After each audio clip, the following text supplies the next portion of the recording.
Alrighty, folks. So, of course, a big part of the electoral process are primaries. And what is better to suss out who's the better candidate than a long form debate? And so here we go. One of the hottest races in the country is the 8th district in Arizona's. We have the loser from the Senate race in 22, Blake Masters, as one of the top two guys in that primary, facing off against Hamadeh, who of course just narrowly lost the race in 22 for Attorney General, and now we have a Democrat in that office that is pretty heavy-handed in prosecution. So it's actually ruining the lives of a plenty of people that Abe lost now. So it's pretty critical to kind of find these things out: who's going to win the debates, who's going to win certain elections, and this is all part of the process. So let's see who's actually here. Order. We have Trent Franks, a former U.S. Congressman, Abe Hamadeh, a former candidate for Arizona Attorney General, Anthony Kern, a current Arizona State Senator, Blake Masters, a venture capitalist and former Arizona Senate candidate, and Ben Toma, the Arizona Speaker of the House. Now, we're going to get underway with our opening statements, and before we do, I just have to say one thing, which is many of you have earned titles because of your status over time, and while we want to be fair and equitable, today we're going to be referring to as each one of you as Mr. So I'm going to start with Mr. Franks. Mr. Franks, if you would give your opening statement. Well, first of all, the only people that call me Mr. Franks is the IRS, I am just thankful to get a chance to be here with all of you. Like many of the people listening, including the wonderful men here on this stage. Okay, so we're starting off week with the whole the only people that call me Mister is the IRS. What? So, when you had a parent-teacher conference, assumably they didn't say Mr. Franks, or at the grocery store, they don't call you Mr. something, if it's like a small town that you're from, or that just didn't land, in my opinion. And again, this is nothing personal. I don't know any of these people. Well, I have met Abe a couple times, but bottom line, it doesn't really matter. You might say, well, I mean, you kind of run this club. Okay, look, it's not personal. Again, I'm a very sharp guy. You might get cut a little bit, but it's not anything crazy. So far, so weak. I believe that America's destiny is now at risk in this country. And at the same time, I believe that there is a great opportunity here in 2024 for us to somehow recalibrate this country and set us back on a trajectory to hope for our children and grandchildren. And I believe that with all my heart. Most of the people listening know that I served in the U.S. Congress for about 15 years. And when I was there, I was considered by many, rated by many, to be most conservative member of Congress, or one of the very most conservative members of Congress. So I can tell you that I understand all too well. Okay.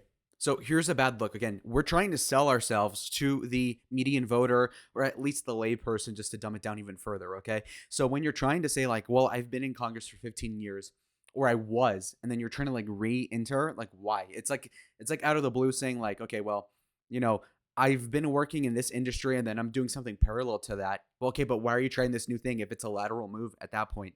It doesn't really make sense. Maybe there's a redistricting reason, but as somebody who is more informed than the average layperson voting, I don't know what that is, and that person certainly won't know. And so for him to say that kind of precludes a sort of assumption that is not good. The vicissitudes and the challenges of being a member of Congress as a conservative and having to fight that in this media environment.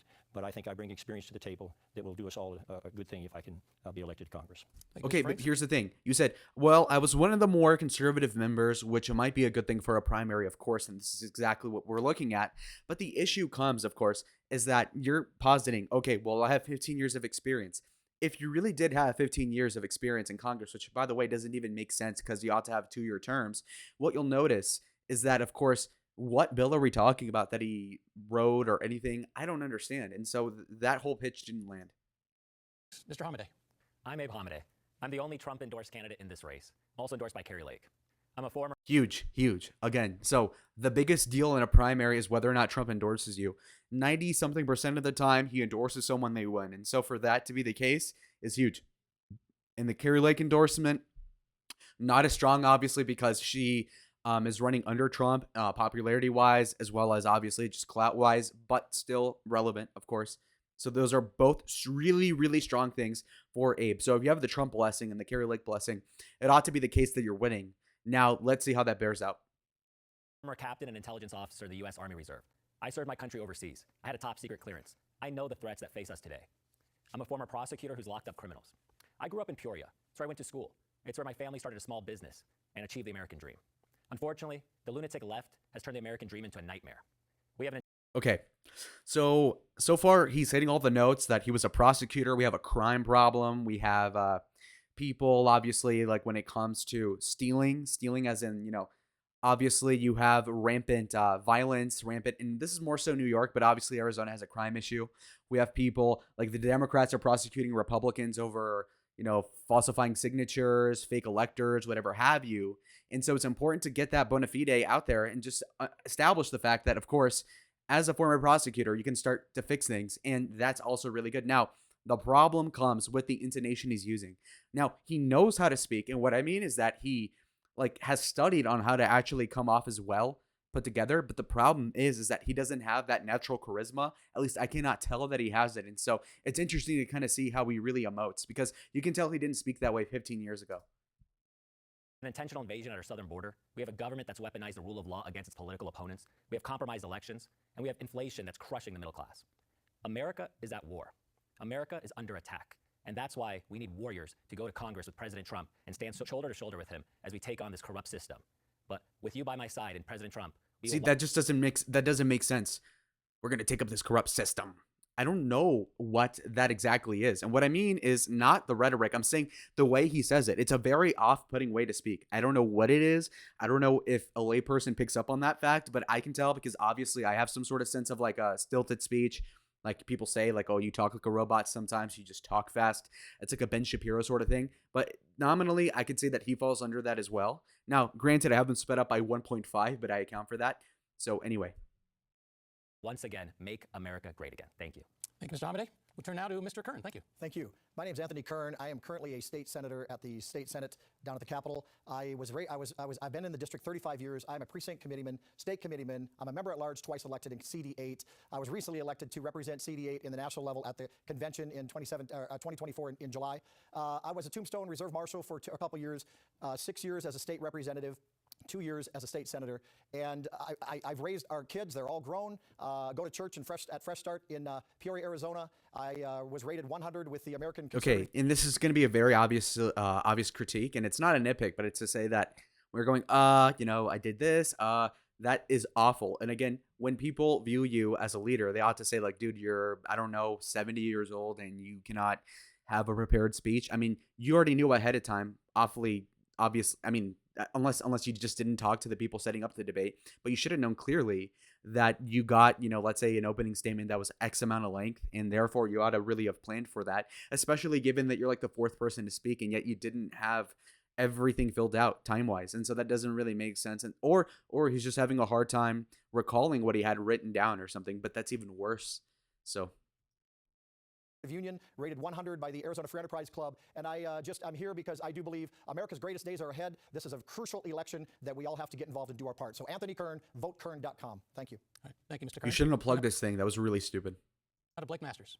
And the reason why is because you would do the shilling after you killed it. Like, for example, if Vivek Ramaswamy said, okay, I just murdered it on the primary stage, I made a fool out of Nikki Haley or whoever, okay, now plug the fundraiser. But now you're saying, vote for Anthony Kern, but you didn't sell us on yourself first.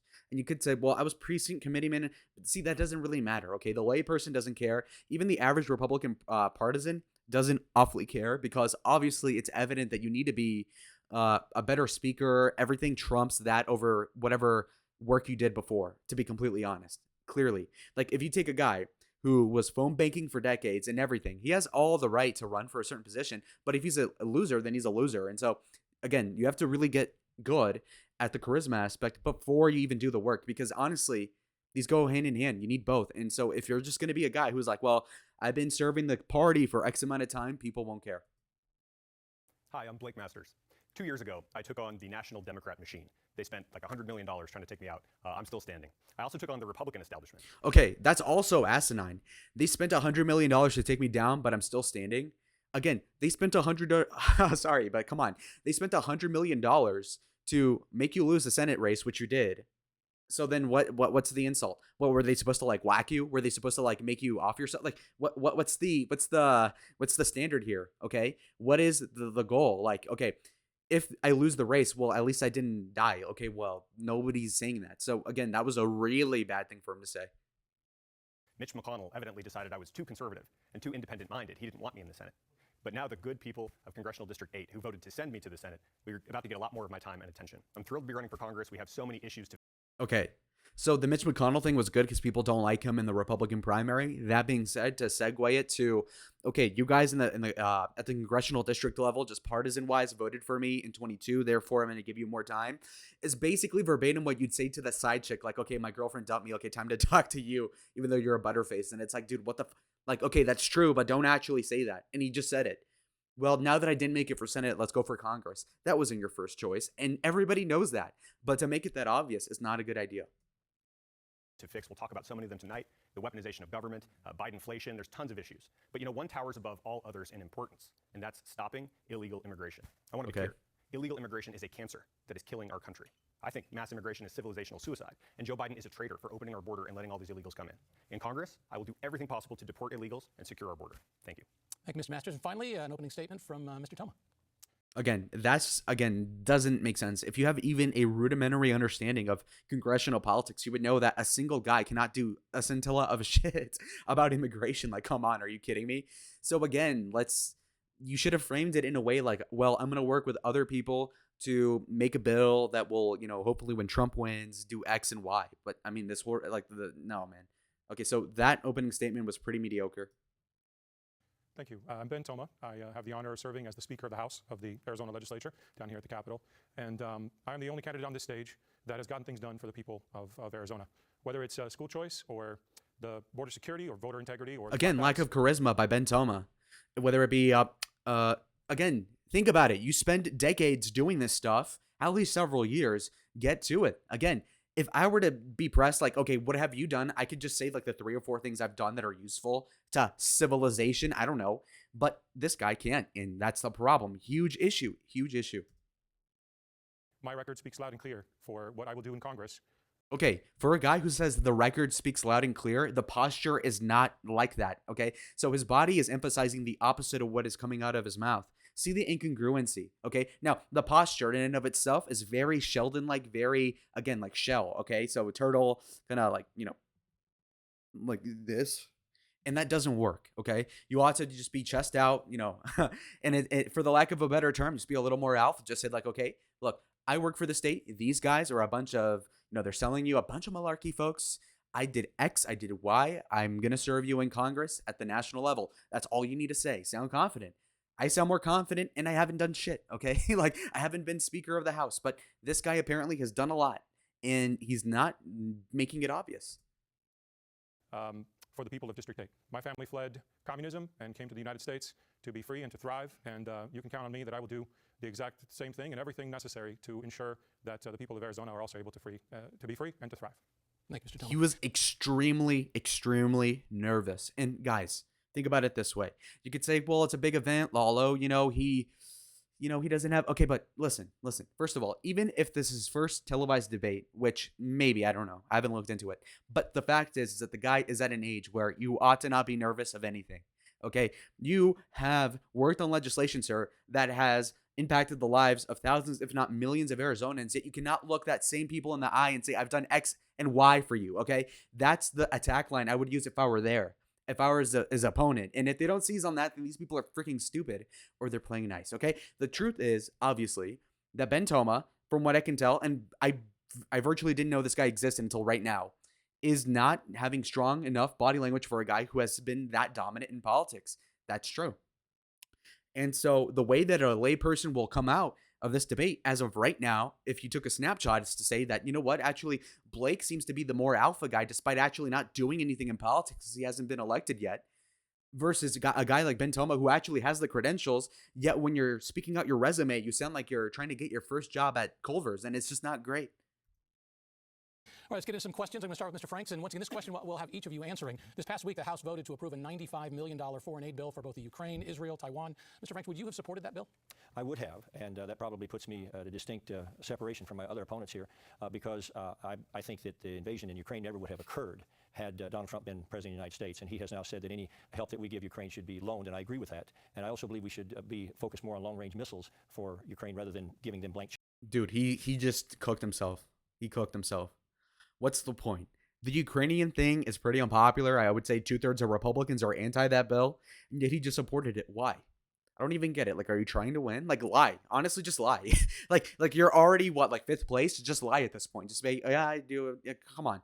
So again, there's a nomenclature of people holding fast to their position, even though it's unpopular. And while there's a level of respect to be had, it's just asinine. And so I'm in the game of actually winning in this case if I were them, and I would totally lie. Because come on, Checks support the like bill? that. But No. the thing that would have compelled me to vote for that would have been my support for Israel. I believe Israel to be our most vital ally. And if they'd been separate issues, that would have been different. But you asked me a direct question, and these were all together. And I would have been compelled to vote for that because of my commitment to Israel. I was the chairman of the Israel Allies Caucus in the Congress, and I just am convinced that if we fail Israel, we fail future generations. And I am appalled, just completely bewildered at some of the things that are taking place at some of our universities where they're protesting on behalf of Hamas. I'm one that believes Hamas should be wiped completely out, and I support Israel to that end for the sake of Israel and for the sake of the whole world. Thank you, Mr. Franks. Mr. Kern, would you have voted in support of that $95 million foreign aid bill? Thank you for the question. I would have to actually read the bill before I would just blatantly say I would vote for it. As Mr. Franks, I do support Israel. I do not support the Bro, that was not the oh my gosh, man. Okay. And again, you know, I'm kind of rising up in politics, and I might have to see these people at events, but it's not personal, but that debate style sucks. Okay. It's asinine to say, well, you know, actually I would have to read the bill. How come you didn't read it? And mind you, you don't have to actually read the bill. Nobody does. You have to just Google bill. Okay. Read like 2 or 3 paragraphs about it, and you've got enough to talk on. If you can speak, just as a normal adult, you can understand and suss out through the cliff notes that, okay, it has this amount to Zelensky. Zelensky is a bad guy, you know, whatever. You could just have whatever gibble gabble about that. But instead, he kind of diverts it and pivots to Israel, which nobody was talking about. And honestly, if you want to say, well, the Franks guy was mentioning Israel, okay, that wasn't even fulfilling the question. There's going to be an Israel question. Trust me, I know how this works. And guess what? That's a pertinent issue that people want to talk about. You can leave that for that. But instead, you fumbled this question to include Israel because you had nothing else to say because you didn't actually read the bill or even the cliff notes. Billions and billions of dollars that have been going to Ukraine. There's even rumor out there that money is being funneled back into the United States and into the Democrat Party. So I would have to look at the bill and read it and make that decision. Bro. Okay, you cannot say that it's being... Okay, this is how stupid this sounds, okay? Now let's just reword what he said. I haven't read the bill, but apparently they're going to funnel money from the bill back to the Democratic Party. Now, make that make sense. So you're saying you didn't read the bill as in I don't know what the fuck's in it, but apparently I know something that's extremely nebulous in it, even though I didn't actually read it. So then what the fuck, you know what I mean? It's kind of like saying, you know, I haven't done the DNA test on the blood, but I want the guy to be guilty. So I think there's blood on it, but I haven't actually looked at it. So you're just confirming your bias. And any Republican with a brain ought to be like, what the, you know, like, maybe they are funneling money, but at least read the bill. Him just admitting to not reading it is stupid. It's not even copying a plea. It's just saying you're guilty for no reason, okay? It's very much an asinine maneuver here. I absolutely 100% support Israel. I'm very involved with the Israel community here in Arizona. And, you know, America does stand with Israel. I don't believe the Democrats stand with Israel. I think the Democrats do what they normally do. They'll take a couple good things that the American public want, like Israel and like protecting Taiwan, and they'll tack on Ukraine aid. Where's all the money going? Where's the accountability? Is it going back into the Democrat Party? Is it being used to weaponize our government? I don't know, because there's no accountability for Ukraine. So to answer your question, I would say I would have to read the bill, which a lot of politicians kind of don't do. I would read the bill and then make that decision. But I do not trust the leadership in the Senate at this point, and absolutely saw the shenanigans that they played, and I would have to look at it first. Thank you. Mr. Hamadeh, the $95 million That was a bill? fucking butchering of a thing. And mind you, I'm as harsh as I am because I'm 21 as of a couple days ago, and these guys aren't even like to imagine if I had another 30 years of wisdom and like I would never leave a stinker like that in the toilet. Like, this is ridiculous. Come on, get better at speaking. It was $95 billion. $95 billion, pardon me. We got to get our M's and B's correct. Our country's going broke, and that's exactly why I would not have supported that bill. If you look at how much money we've wasted and spent for this endeavor in Ukraine, it's really unfortunate. That war should have ended a long time ago. And of course, all of us here on the stage support Israel, but included in that bill is $9 billion to Gaza. I mean, for humanitarian assistance. We know what Hamas does when that billions of dollars goes into Gaza. They take in, they fund their terrorist activities. The United States government is really bad at foreign policy under this administration. I served overseas. I'm the only veteran in this race. I served overseas in the Middle East during the time period President Trump was in office. I saw him achieve peace in the Middle East with the Abraham Accords. And you know, if you look at what's happening, Putin never invaded any country under Trump's time. But Putin invaded when George W. Bush was president. He invaded Georgia. Under Obama, he invaded Crimea. And under Biden, he invaded Ukraine. We're showing so much weakness around the world because of the Democrats and the Biden administration. So I think right now the problem isn't going to solve by throwing more money at it. We need leadership back in the White House. We need President Trump back in the White House, because that's the only way that these foreign adversaries finally understand that America means business. But we're being walked all over on. We have a wide open border, and we have to spend $100 billion overseas. I don't think so. Okay, I kind of sussed out, and that's a pretty important term in this context, but I think I just sussed out exactly what his speaking issue is. It's that when he talks, it's in a questioning, not an accusatory, but in a questioning tonation. And that's very interesting to pick up on, because he talks as if he's asking a question, and it seems like it's not tantamount to being a leader in a position for the House of Representatives. Because if you're talking in an intonation as if you're questioning something, it seems like you don't know the answer, which implicitly relays the fact that you probably don't know what you're talking about. Now, in his case, of course, he is actually knowing what he talks about. He's a pretty smart guy, but it's pretty evident that the way that he speaks doesn't connote or kind of translate to leadership quality. And people just viscerally understand that. Now, a person like Tucker Carlson speaks like he's always asking a question, but he's actually a reporter and he's a journalist. So that's kind of the point. Whereas when you're trying to run for a political office, you're trying to be the leader for people. So if you're talking as if you're asking a question all the time, it comes off as beta. I'm the only veteran in this race because I know how wasteful the government is with our money. So I would not have supported that bill. Mr. Masters, would you have supported the bill? I wouldn't have supported the bill. I think more funding for Ukraine at this point is just crazy. And I fear that it pushes us closer to World War III, not actually farther away. I agree there's some good stuff in the bill, right? And I'm a strong supporter of Israel. I would have insisted that we have separate bills. I hate the way the Democrats do this. They try to hold us hostage, right? They bundle something good, like support for Israel, in with stuff that is very unpopular amongst the Republican base, stuff that they know that we don't want to support, and they hold us hostage. And I'm trying to change that system, right? So we got to support Israel, but not another dime for Ukraine, which of course is a very corrupt country. I think Zelensky at this point is a criminal. I think Putin is a bad guy too. Okay, it just means we don't have to go and get involved in some proxy war that, worst case, is going to escalate to nuclear exchange. I think people underprice that risk. President Trump was right, peace through strength, and I agree with Congressman Franks. Putin never would have invaded Ukraine at all had President Trump been in office. That's why we need him back. And finally, Mr. Toma, your thoughts on the $95 billion? Okay, that was actually really good. That was really good. It was better than Abe's statement, even though Abe is the veteran. So think about that. But yeah, no, that was actually really, really good. Thank you, Rick. I appreciate that. You know, I kind of agree with my colleagues here, especially the first comments about having to actually read the bill and see what's in it and how much of the dollars goes here and there. I will, of course, point out that I am a huge supporter of Israel. As a matter of fact, I had the pleasure and... Why do they all have to say that? Chill out. We get it. It's like saying, you know, I am in fact a heterosexual. It's like the moment you say that, it's like, okay, why the hell did you have to say that? Like, okay, Jesus. Like, yeah, you support Israel. That's fine. But like, you're insulting the intelligence of the viewer when you're all saying like, we all do this, we all tote this line. Okay, what makes you unique? I mean, it's not cool. Pleasure, but I had the opportunity to go and visit Israel. Imagine if every time church was brought up, you're like, I love Jesus Christ. You know, God, hey, by the way, guys, I love Jesus. It's like, dude, shut the fuck up. You're being annoying. Okay, we get it. Over a month ago, and to see the attack sites, and it's just awful what happened there. So of course I support 100% us backing Israel. In addition to that, on the Ukraine point, I just want to make this point. I don't support sending money to Ukraine, just so we're 100% clear. However, I do think that providing weaponry to stop Putin is part of it, is a different part of that same discussion. I think the reality of it is, especially having origins in that side of the world, that the only way to deal with the bully is to speak softly and carry a big stick. And as soon as he steps out of line, again, agreed with what my colleagues have stated before, which is that I don't think it's by accident that Putin has done everything that he's done, not while President Trump was in office, but before and then after. So you have to show strength, and the only way to do that is to stop him where he is. Final point, since it wasn't touched on before by anyone else, on Taiwan, I also think that's very important that we're clear, that we send a clear message to China that we are not going to accept them invading Taiwan, and that we are going to protect our allies across the world. Thank you, Mr. Dillon. Well, most of the questions I'm going to ask are going to be for all of you. There are a few issues for individuals that I want to bring forth. And Mr. Kern, I want to start with you. You're currently under indictment through Maricopa County as a result of your participation in the alternate, or what some are calling the fake electors put forth in the 2020 election. How do you think that'll affect your credibility with the voters? And significantly, if there is a trial, how would it affect your ability to work as a congressman? Sure. Good question, and thank you to the voters of CD8 for knowing and seeing right through the sham indictments that Attorney General Chris Mays, who is even questionable whether or not she won that race because of the 280 vote margin and the shenanigans that went on in the 2022 election. So it's an absolute sham. They've done the same thing to President Trump. What did President Trump do? He turned it around for his advantage. The truth will come out. We have every right to do what we did in December of 2020. I believe it was 2020, December 2020.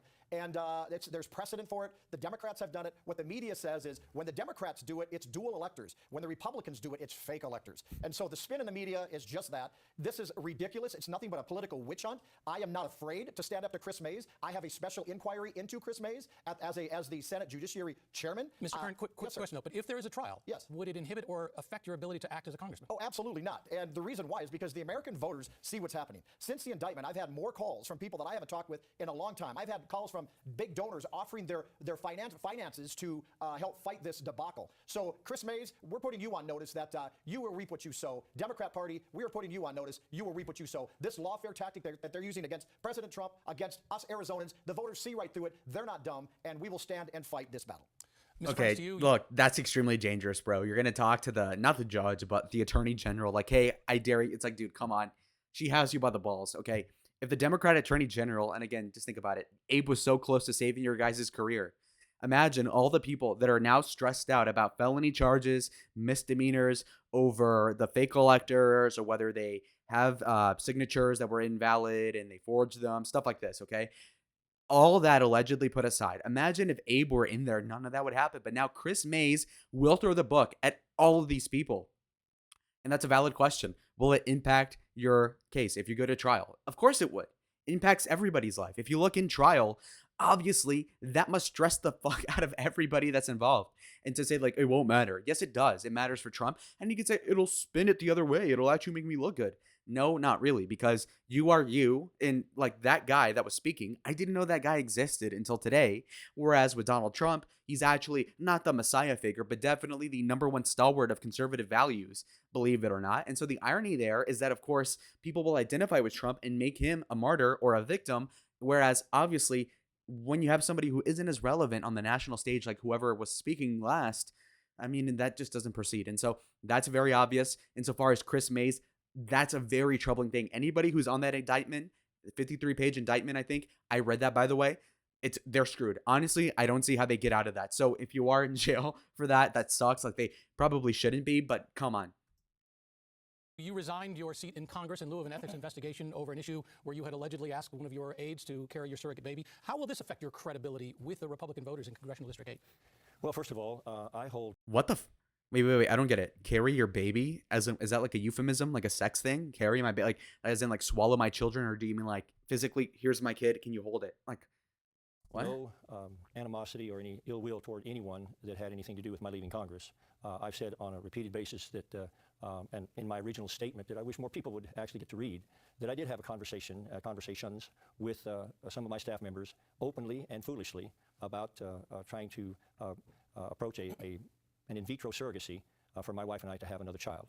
And it was something that was totally inappropriate for me as someone who had supervisorial oversight over an employee in a conversation that I could have had without a problem if that had been dude, a what the fudge? And it's something that I regret. Dude, that's gross. Really?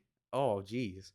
Okay, but now that explains why he was in Congress and then is now re-attempting to get into Congress. That's a horrible look, by the way. It's like reapplying for your license after you get it suspended for a DUI. It's like shame, bro. What the So he apparently wanted an in vitro surrogate. So like he wanted to impregnate a girl, or I guess, I don't know, like, you know, in a dish, okay, whatever. But with one of his aides, dude, that's a horrible idea. And by the way, it's not even like it's evil. It's just like, dude, what the fuck? Like, do you not have any other friends or something? Like you have to ask your intern or something. You know, come on. Ugh. For, in fact, that unbeknownst to, I suppose, the media, there has been a reconciliation that took place about 6.5 years ago. And excerpts of that reconciliation letter are printed there in the Western Journal. But it's something that I regret. It's and Jover. Something that I think I've learned a great deal, and I hope it will make me a better man and a better member of Congress going forward. Thank you. Can I say something really quickly? I just have to, because you asked those questions, I feel compelled to say, Congressman Trent Franks is a good man. He's in fact a great man. We've become, I dare say, friends on the campaign trail. This is not the way debates normally Maybe a go, little dangerous, okay? I just needed to say that. And then I need to say, if there is a trial in this so-called fake electors case, I will show up for Anthony Kern and for the others as character witnesses, because what is happening to them is frankly bullshit. I think Chris Mays is a deranged communist. When the Dems do it, it's democracy. And you guys released a press release on this. It wasn't in secret, right? You can disagree what they did, but it shouldn't be a crime. It's a travesty of justice, and I will support you and the others 100%. Blake, just to interject, we campaigned together in the last election, and you claimed we were friends back then, and now you're running hundreds of thousands of dollars of negative ads because you're being funded by your big tech billionaire friends. Just to give you a fair warning, this is for him. He's just desperate to be a politician. It's Blake first agenda. I don't think you really care about CD8. I don't think you care about Arizonans. You abandon them once, you're going to ban them again. I think that's how debates usually go, right? Not the way. Well, they usually speak the truth. Mr. Hamadeh, in fact, let's get to you, because you spent much of the time... Oh, that was so awkward. Let's go. That's what you're in it for, baby. Let's go. Those sort of moments. Yes. Okay, so insofar as Blake was running interference for the Franks guy, saying he was a good guy. Why? I don't know. Like, does the Frank guy have any clout that you have to like be nice to him for? Like, do you want him to drop out and then get his support? Maybe that's it. But who cares about that? Now, in respect to interjecting, saying that he will be a character witness in the trials, that's probably a good look in a primary because, of course, those indictments on those people that had the fake electors, to me, seems like a sham for sure. And it's opportunistic, of course, for her to throw the book at the Republicans when in reality, there's Democrats that do the same thing, like they said on the podcast, on the debate. That being said, they do seem kind of screwed. Tough luck. But I will say, with the interjection by Abe Hamadeh, he kind of struck a couple chords that were good, saying like, okay, you abandon these people, you'll do it again. That's a good sign. Now, granted, I feel like the disarming of that that statement by Blake Masters was actually pretty good too. So you could say it's a draw because he shot his shot and it wasn't lethal. So since the last election, fighting the results of that last election. Pretty much tooth and nail. You have actually lost along the way with the courts. How are voters who vote for you or any of these candidates going to believe that you're not going to continue to say that the results are not valid? Well, they are not valid. But moving forward, what about this election? Well, no, let's take a step back because we haven't had accountability for what happened last time. Maricopa County ran the most disastrous election here in Arizona. You had 60% of the machines. Are you confident moving forward that it will be better? Of course not, because the same people who are in charge of our elections are still there. There's been no accountability, none. So and Arizona, if you lose, hold on, Rick. CD8 was affected the most with those tabulator machines going down, with those printer issues. So they know those long lines for hours on end. And Maricopa County didn't have the decency to extend the voting hours. That's unacceptable. I've been fighting in the courts because I've been fighting for justice for what they did to them. I say this all the time. In many ways, people ask me, are you sad about what happened in the last election? I'm sad because I can't be there helping Anthony Kern out against this Chris Mays, now that she's in office. But in many ways, I look at what happened and I say, no, I'm not sad about it because what they did to me, they gave me decades of knowledge in a condensed 1 year period of time. I know who the phonies are. I know who the crooks are. And believe me, they mess with the wrong person because I'm a young man with a lot of testosterone. And I'm going to go after them because I know what they've done to the American people and it's unacceptable. Okay, that was really stupid. When he said young man full of testosterone, that was super gay. Okay, just throwing it out there. Okay, you could see Blake Masters was chuckling because it was like, bro, come on, really? Again, that's one of those things where it's like, I support Israel. It's like, dude, you don't have to say so. Like, yeah, that's assumed, okay? Or I'm a young man with testosterone. People should be able to tell by the way you carry yourself. So if you have to say it, that's stupid. I wouldn't just say, I'm handsome. I know, come on, let's wake up. Jesus. Served my country, I took that oath of office, it means something. And to see what this lawless, illegitimate attorney general is doing by going after Anthony Kern, who is a good man, and to see her going after 17 others, it's unacceptable. She has the hubris. There's still 9,000 uncounted ballots in that race. Count the votes, and we would remove her from office. But, I'm just speaking the truth. We all know what's going on. We're going to appeal our case all the way to the Arizona Supreme Court, and we will see. But I'm still waiting for justice, and so are many Arizonans. Significant issue that we all have to deal with is the economy. There's probably no greater thing that we need to think about where we are right now. While the economy in many ways is doing great, inflation has been a significant problem. Inflation, of course, is a cause of many different things. Government spending, absolutely one of them, but there are other things. Supply chain issues. There are other things that come into play. As members of Congress, I want to know what specifically, besides limiting government spending, would you do with regards to those other issues to limit? And once again, I'm going to start with Mr. Franks. Well, first of all, you do mention Okay, we're over a half an hour into the recording. I know that if you're clicking on this video, you're in the trenches, you're one of these nerds like me about politics and you're geeking out, but I'm going to shorten it just a little bit. Monetary policies and interest rates, what are you going to do? Well, if you look at the dollar, has been devalued by 25% in the last 3 years. I think one of the first things we can do is go back to pre-pandemic spending. I think it's unacceptable that we are spending $1 trillion every 100 days added to our national debt. But if you look at how we're going to expand the economy, because ultimately that's what we want to do. We want Americans to be prosperous. We have to go back to energy independence, what President Trump had. We have to be an exporter of energy. I'm endorsed by the Oil and Gas Workers Association. I'm endorsed by the hard workers because they understand that what Biden has done with his climate change agenda has decimated jobs and has just decimated so many industries here. So that's something I want to look forward to, is expanding Arizona's role, especially in this energy independence movement. But Arizona is really going to be on the forefront of so many of these really important issues, right? We have the microchip manufacturing coming into CD8. That's going to be a big driver for economic business. So that's what we have to focus on. But honestly, we have to cut the spending. It's insane that we've lost 25% of the dollar's value in 3 years. That is not normal. And that's all done because of the reckless policies of this administration, the Democrats. Thank you. Mr. Masters? Okay, that was a, how would I say? So, he did what he had to, but again, there was not the pizzazz. And he almost had it when he was talking about the microchips. Now, that's something that Trump would do. Think about, when it comes to this inflation argument, talk about and kind of invoke the vibes that when Trump in 2015 was mentioning the Carrier air conditioning manufacturing, okay? In Indiana, I believe he said this, okay? So he was talking about, in particular, a certain type of company, a certain vein that actually struck a chord with the Rust Belt, whereas, again, with Hamadeh, he almost got it with the microchips. But first, he fucked up because he was trying to cite the oil and gas workers, even though that really isn't a big thing in Arizona, from what I understand. In fact, we're probably like less than 5% of like a Texan level output in terms of oil. So like for that to be brought up is kind of ass.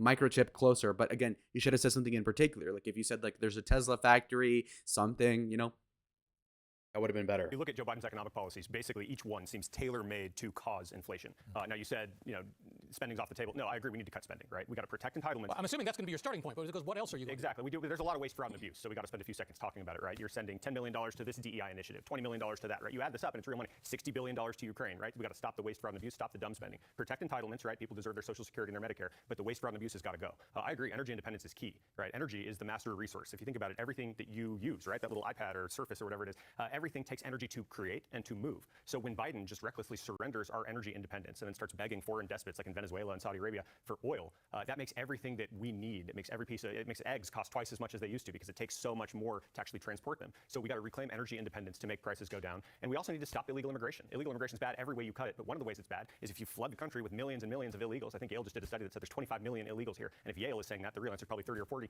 All the demand that these people have for housing, for automobiles, it just makes everything more and more expensive. So seal the border, stop the waste, fraud, and abuse, and regain our energy independence. Prices will go down.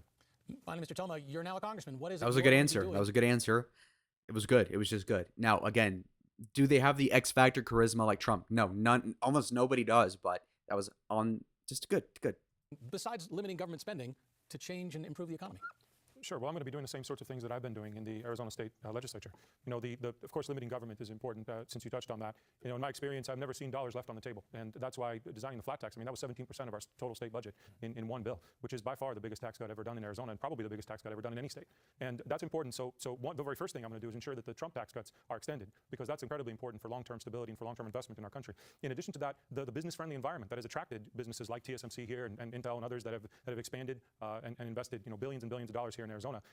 Those are the types of policies that we have to continue because business leaders, and not just business leaders, but just the average small business owner, and I'm a small business owner myself, so I can say this from personal experience, when you have low, predictable tax environment and you also have a good working environment, it's fairly easy to get your approval to get your business going, and you know what to expect from government, then you're willing to take those risks and invest. And as such, look, we're not going to get, government's not going to fix this at the end of the day. What's going to happen is we have to get America back to growing again, America back to be able to believe in itself again, business owners to believe in themselves, and to make investments that are long-term. And finally, this guy said make business owners believe in themselves, but this guy clearly doesn't. Okay, the way he talks, it's just way too boring, lacking of confidence. And again, this is not personal. I could be making enemies just saying this, but like, goddamn, bro. And again, maybe the average person drinking a beer watching this in their mid-50s that's going to vote in that primary for CD8 has a better attention span than me, but even speeding this up to 1.5 is almost unbearable. Again, you could be right about all the issues because income tax, whatever. Okay, look, but at the end of the day, your spiel was too long and it was like ineffectual, just how boring it was. And again, nothing personal. That's the way the cookie crumbles. Now, let's probably gear the video reaction more towards just Hamadeh and Masters. All right, Masters is about to get pressed on Social Security. Where do you stand on Social Security? Does it need to be cut back? What do we need to do to get that under control because of the spending we have on a governmental level? Mr. Franks? Well, first of all, we can't repeal the laws of mathematics. Oh, wait, we only have whoops. 3 ways. Franks, buddy. Okay. I talked about our dollar being devalued by 25%, yet Social Security, the cost of living hasn't gone up. I actually think right now our senior citizens need to have an increase in the cost of living. And of course, they should not get taxed on the money that they put into it. I think it's unacceptable that the media and so many of these people in Washington, D.C., they look at these budgets and they want to start looking at these numbers. We are spending ourselves into oblivion on unnecessary things, just like these foreign wars and foreign aid. We look at we're spending towards illegal immigration to some of these sanctuary cities and sanctuary states. That's where I would start, Rick. I don't believe Social Security should not be touched at all, especially now, especially when people are hurting. People on fixed incomes, they go to the grocery store, they can't afford their milk or their eggs. The amount of inflation is rising at a rapid rate. We should not be looking at harming the people who built this country. But those people on Social Security, they had to endure so much. And yet we have some politicians who want to cut Social Security. It's unacceptable, it's un-American. I know President Trump has also said he's going to protect it as well. So that's what I'm committed to doing because I think our senior citizens on Social Security, they've earned the money and they should get to keep it.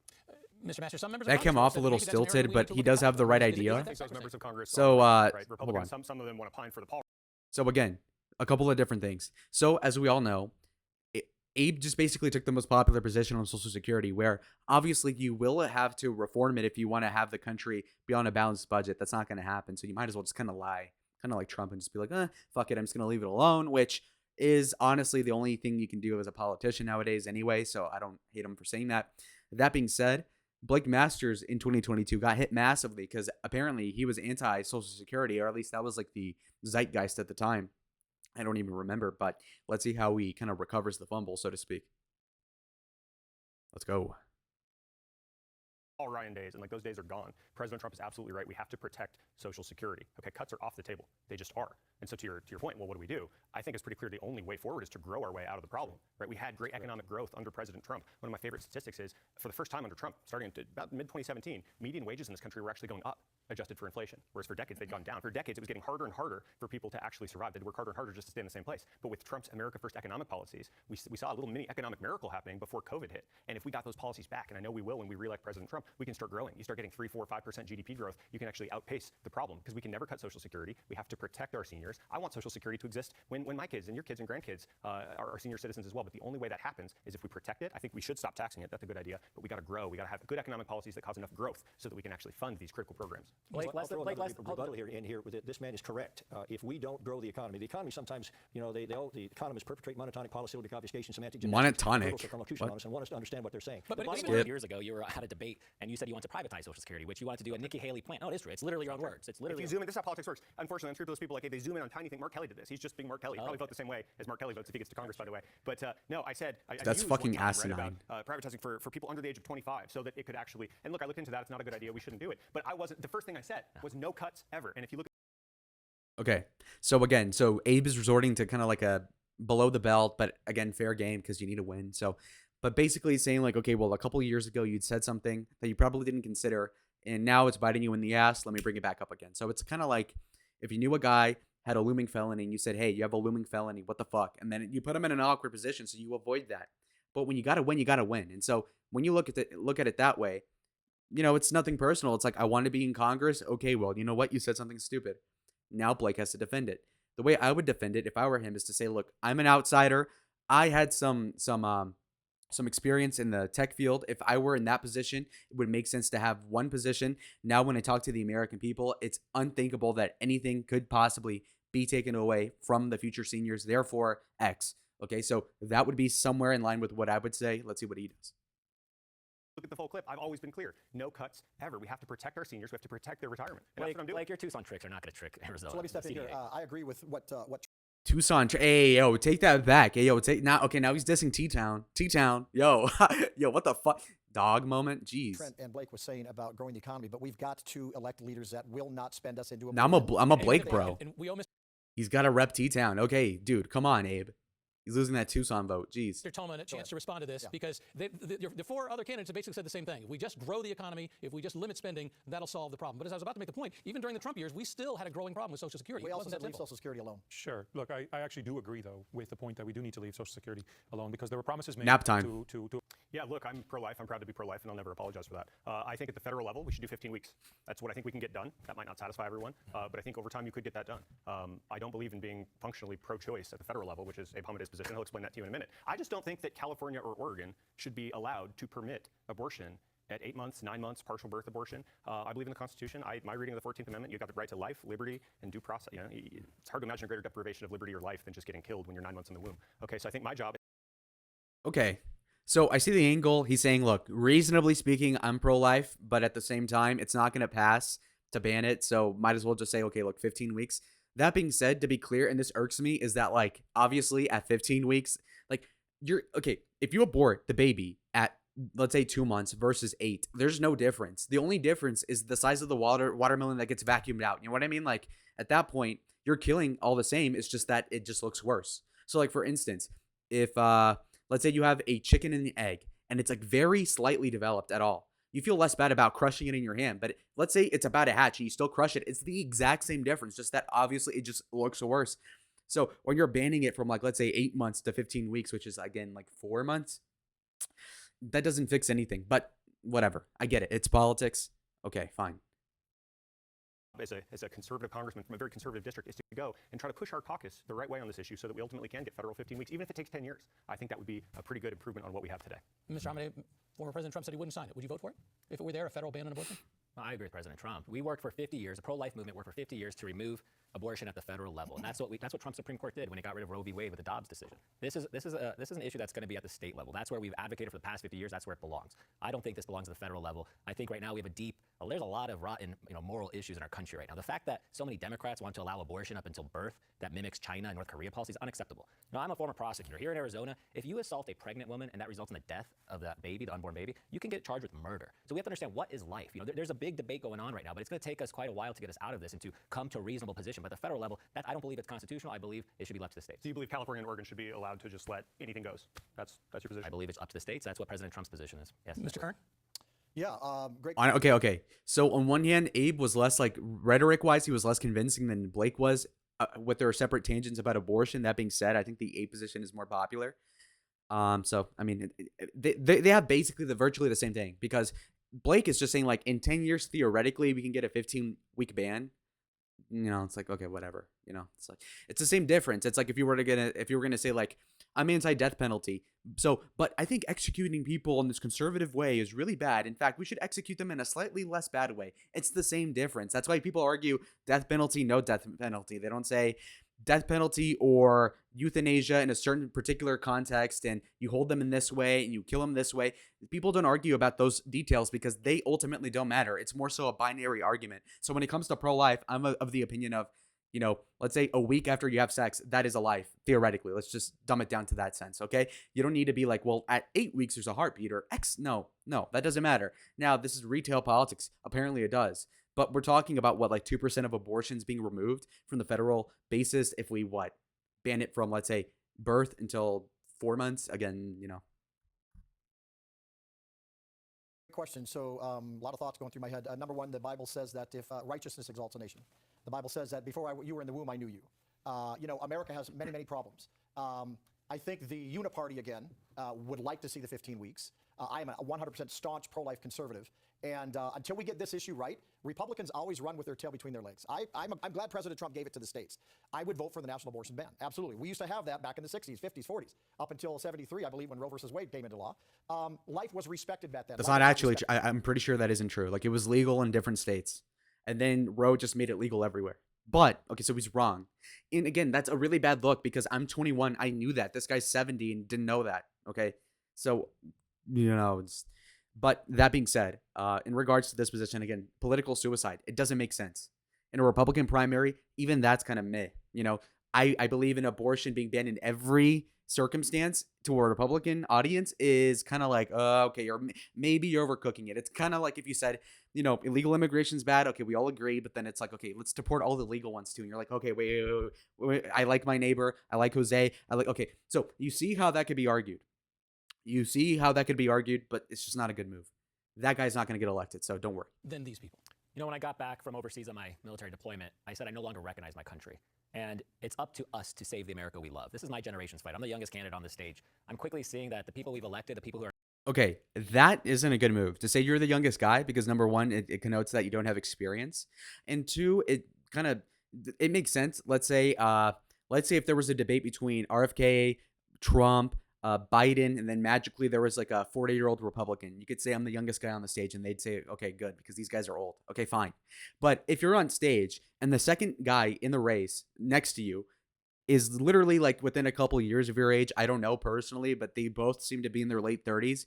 Like, you're going to say I'm the young? You know what I mean? Like, it's just a bad look. That's like if you said, it's like if you're in a NBA court and you're like 6'9", and the second tallest guy is like 6'7", you're like, I'm the tallest guy here. It's like, dude, we're all tall. Like, shut the fuck up. And so it's the same way. Okay, this guy saying, oh, I'm the youngest. Dude, the guy next to you is like 40. Like, okay, so not a good look. That's, again, just common sense. Like, okay, you're watching the debate. That doesn't make sense.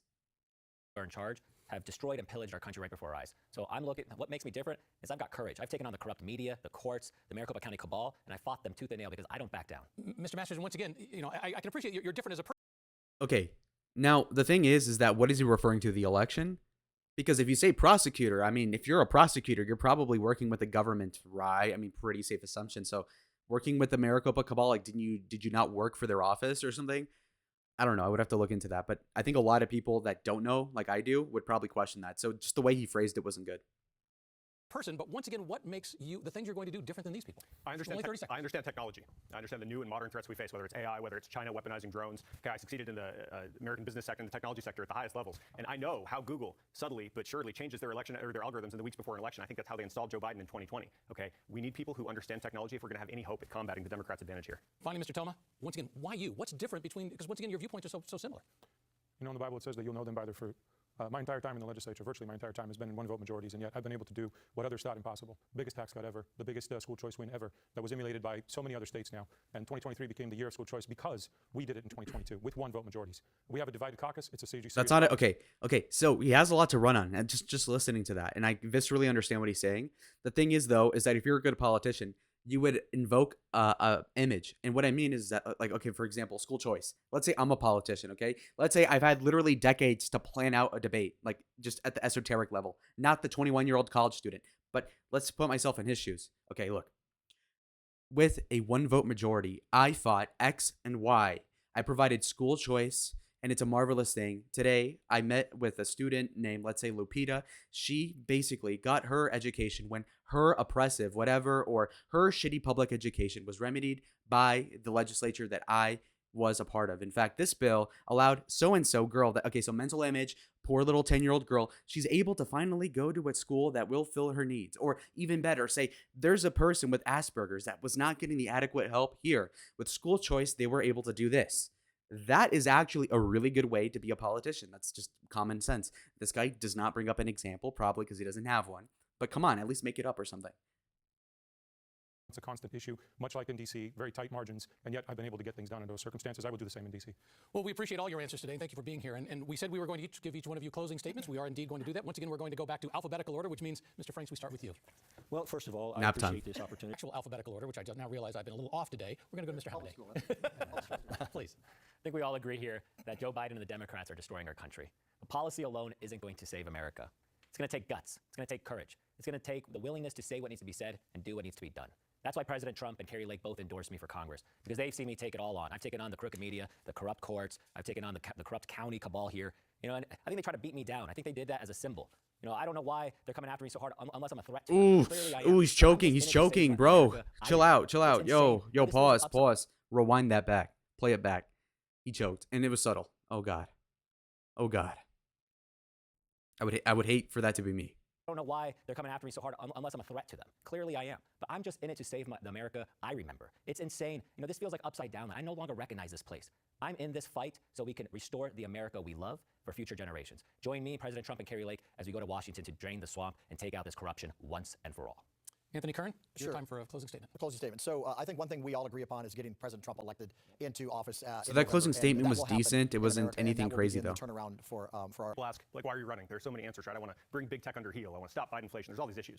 But the real reason, or a different cut on it anyway, is my family. I've got a wonderful wife. I've got 4 beautiful boys. That's called skin in the game. Okay, I'm trying to protect these boys, and your kids and grandkids too, from illegal immigration. So what we don't need is someone with no wife and kids, right? No skin in the game. We don't need someone who supported amnesty in the past, like Chuck Schumer's Gang of 8 bill. We don't need someone who owes his entire existence in this country to illegal immigration. We need someone hardcore on What the illegal fuck? immigration, and that's me. So in Congress, my pledge to Jesus you is the number one Christ. issue is let's deport millions. Wait a minute. Abe Hamadeh is a product of illegal immigration. So is Abe Hamadeh an anchor baby? What the? That's odd. What? Is that true? So again, this is perfect because I don't actually know if that's true, but as somebody who is like pretending to be the layperson is like, whoa, what the fuck? Like I just opened the Coors Light and I'm like, wait a minute. I could have voted for Abe, but he's the anchor baby? What? So a lot of these anti-immigration, like rural white people might be like, what the fuck? Interesting. Now, that being said, so see how he's using illegal immigration as a cudgel to beat over Abe? Interesting. Also, by the way, I did not let this slip, but basically he implied that Abe was gay because he doesn't have a wife or family, even though he's obviously like 20 years into adulthood. So you would think he would have either one of these, but he doesn't. And so now he's using that against him, also claiming he has 4 kids and that's why he has skin in the game, which is a good thing. Obviously, like if you're like as a man overall, if you have like a woman and kids, that's just a trustworthy kind of guy, because at least you can say like, well, his wife hasn't left him and he reproduced 4 times. That's pretty impressive, especially today when the birth rate is like, so that's pretty cool. That being said, let's see how this lands. Of illegal aliens, and let's not just secure, but let's militarize the border so no new ones can come in. Thank you. And finally, Mr. Toma, by virtue of the alphabetical order, you get the last word here today. Thank you. You know, when Representative And that ends the McConnell asked debate. me to run, at first I was wondering why, but then I realized that really. All right, so what are the takeaways? So if you're this far, make sure you like the video, comment down below who won, subscribe if you haven't, and I will tell you this, okay? This is definitely peak autism hours, but when we're talking about this topic, I would probably say that Blake won the debate, like 60-40 to Hamadeh. The other people weren't really a factor, to be honest. Now, you read about names in news like, oh, you know, Toma signed this bill, and this was months ago, okay? So I vaguely know of his existence. So to the voter, they're like, okay, this is the first time I see who Ben Toma is. I've been reading about him. Now he's here. And he completely just didn't have any stage presence at all. And so that's pretty evident. So he just completely whiffed any chance he had of winning, which I don't think he had much. Now, granted, I don't know what the polls are. The polls are all over the place, especially in primaries. It's extraordinarily difficult to really pin down what support base is what. At the general election level, like for instance, like the Republican primary for president, that's pretty easy to suss out, like within a couple percentage points of who exactly is at what percentage support base. Like for example, a survey could have Vivek Ramaswamy, let's say this time 8 months ago, and say, okay, well, the guy was at, let's say, 6% support. Now he's at 8. Okay, you can kind of suss that out. Whereas with like these polls, it's like Hamadeh 26, Masters 38. Okay, no, actually Hamadeh 35, Masters 32. And so they're all over. And so it's hard to figure it out. So I think most people would walk into the debate just kind of like understanding that it's somewhat even between these two guys and then 3 people at JV. And so when you're looking at it that way at a head-to-head, I think Blake won. He just is a better speaker than Abe. I think Abe's main problem is the way he speaks, not so much what he says. I think I don't know what it is. Well, I mean, you can suss it out if you know what I'm implying. So yeah, that's it. Basically, he is always talking as if he's questioning what he's saying. And he kind of froze at a couple points. You can tell that Blake probably has more experience speaking to boards of people like in the tech industry and stuff like that.